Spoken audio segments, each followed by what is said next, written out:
মস্কোর রেড স্কোয়ারের রাস্তায় চলছে একের পর এক ট্যাঙ্ক ও সামরিক যান।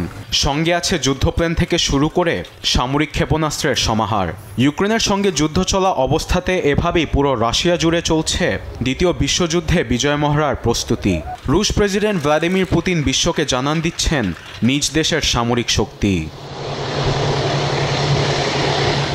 নাৎজি জার্মানির বিরুদ্ধে সোভিয়েত ইউনিয়ন এবং তার মিত্রদের বিজয়ের ৮০তম বার্ষিকী উপলক্ষে চলতি মাসের ৯ তারিখে এই কুচকাওয়াজের নেতৃত্ব দিবেন রুশ প্রেসিডেন্ট নিজেই, যার জন্য আধুনিক অস্ত্রের পাশাপাশি মহড়ায় আছে ঐতিহাসিক T-34 ট্যাঙ্ক, বিভিন্ন ভ্যারিয়েন্টের আর্টিলারি, S-400 প্রতিরক্ষা ক্ষেপণাস্ত্র ব্যবস্থা, জিরান-2 ড্রোন এবং years intercontinental ballistic missile.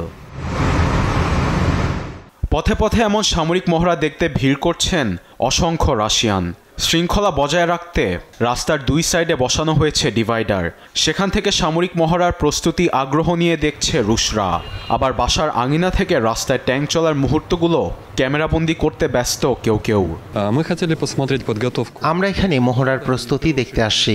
Tank, artillery ও ক্ষেপণাস্ত্রগুলো দেখে খুব ভালো লাগছে। নিজ দেশের অস্ত্রগুলো চোখের সামনে সবসময় দেখা যায় না। দ্বিতীয় বিশ্বযুদ্ধে বিজয় মহড়ার দিনটি ঘনিয়ে আসায় রাশিয়া জুড়ে চলছে উৎসবের আমেজ। আরবেদ আফসার, নিউজ ডেস্ক, দেশ টিভি।